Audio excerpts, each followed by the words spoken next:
সুপ্রিয় বন্ধুরা, আজকে আমার মা রান্না করছে মাংস।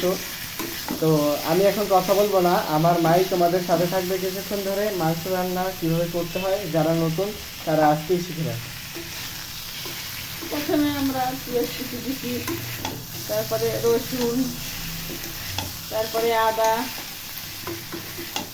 এরপরে আলু ভাজি করে দিছি, এরপরে মাংস দিয়ে কষাইছি আলু,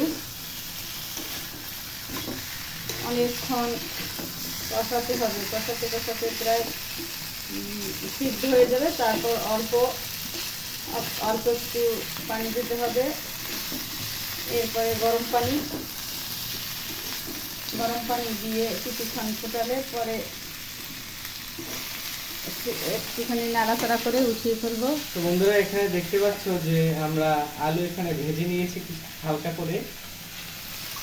আমাদের তোমরা তো সবাই জানো যে মাংস খাওয়ার পরে ডাল না খেলে হয় না, তাই আমার মা তার পাশে ডালও তৈরি করে দেবে, চাল কুমড়ো দিয়ে।